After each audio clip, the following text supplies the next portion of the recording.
Thank you for joining My Africa Channel Television. I am Miosha Eaton, and we will be covering Last Week on the Hill. After high-pitched arguments and counter-arguments that nearly shut down the government the previous week, Capitol Hill was ironically very quiet on Monday last week, as it was very low on activities. Neither the House nor the Senate had any sitting, resulting in a rather quiet and calm environment on Monday. But that was not the situation on Tuesday last week, as activities resumed in earnest with Senators John Kerry, chairman of the Commerce Subcommittee on Communications, Technology, and the Internet, and John McCain on Tuesday introducing the Commercial Privacy Bill of Rights Act of 2011. The bill establishes a framework to protect the personal information of Americans. Addressing congressional reporters, Senator Kerry said that since all transactions done online can be tracked, shared, and even distorted, the bill would empower individuals to take control of their data. According to Kerry, because the digital world remains largely unregulated, people or organizations can therefore collect one's data, share it, sell it without any permission. We have more on this story from our Mactv studios. Every single day, each of us produce a staggering amount of personal information on the Internet. Every time that we look at an email, every time you book a trip, do any kind of commercial purchase or activity on the Internet, online and off, every time you do that, that journey can be tracked, it can be stored, and it can be shared on an almost unimaginable scale. And that's why today Senator McCain and I are introducing a Commercial Privacy Bill of Rights to put Americans back in control of how their personal information is collected and used. Few devices know more personal details about people than the smartphones in their pockets, phone numbers, current location, often the owner's name, even a unique ID number that can never be changed or turned off. These phones don't keep secrets. They're sharing this personal data widely and regularly. An examination of 101 popular smartphone apps, games, and other software applications for iPhone and Android phones showed that 56 transmitted the phone's unique device ID to other companies without users' awareness or consent. 47 apps transmitted the phone's location in some way. 5 sent age, gender, and other personal details to outsiders. The findings reveal the intrusive effort by online tracking companies to gather personal data about people in order to flesh out detailed dossiers on them.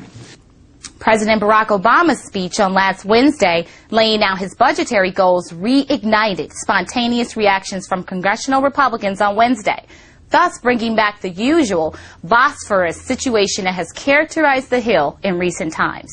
Immediately after the speech at George Washington University, Republicans led by House Budget Chairman Paul Ryan, Majority Leader Eric Cantor, and Chairman of the House Republican Conference Jeb Hensarling had a press briefing condemning the president's speech.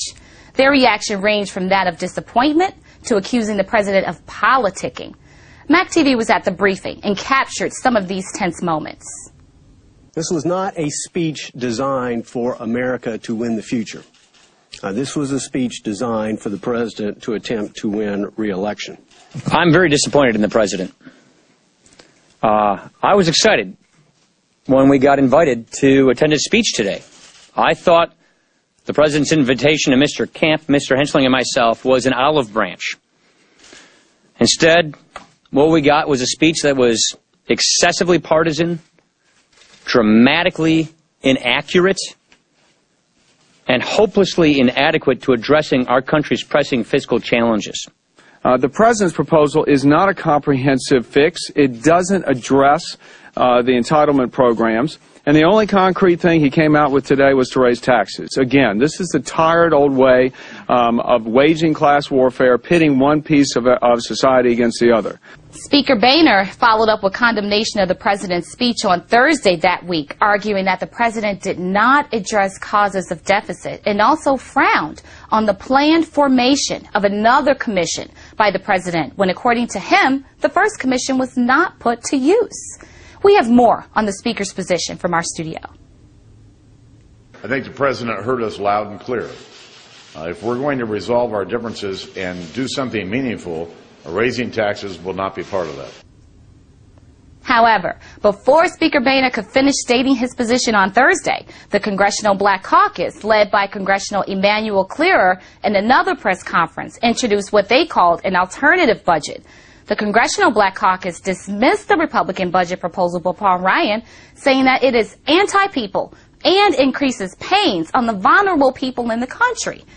Congressman Bobby Scott, who represented the Congressional Black Caucus budget, said it makes significant investments in education, jobs, infrastructure, and research. Here's more from the Congressional Black Caucus from our studio.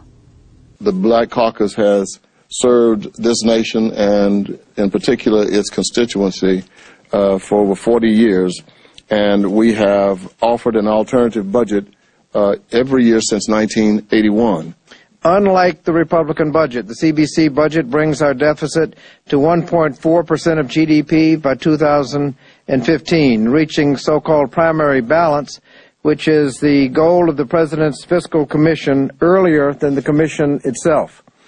Our budget stabilizes the deficit within this decade and better provides us an opportunity to deal with the long-term problems, primarily health care. That was not all for Thursday, as Democratic leader in the Senate, Senator Harry Reid, also reacted to the Republican budget proposals. While expressing satisfaction with the position of the president on the budget and deficit, he derided the Republican budget proposal, saying it is unfair to millions of Americans. I'm very satisfied with the direction the president is taking.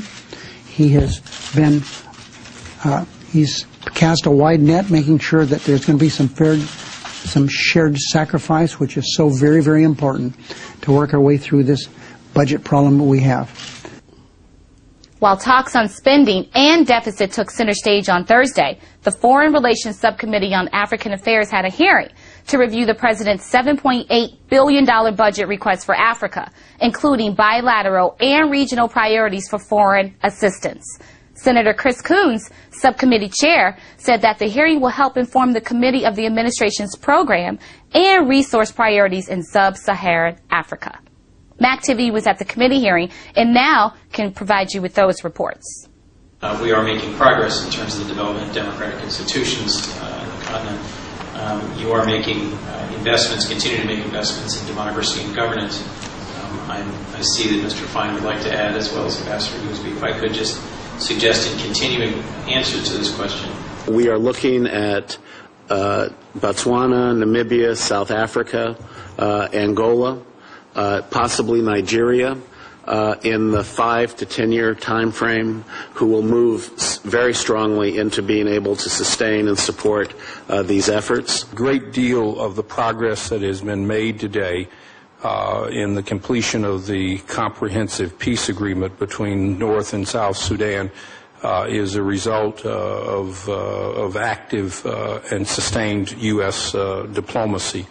And if, in fact, we are successful in seeing Southern Sudan independent in July of this year, we will have brought to an end a conflict that has lasted on and off for the better part of 40 years.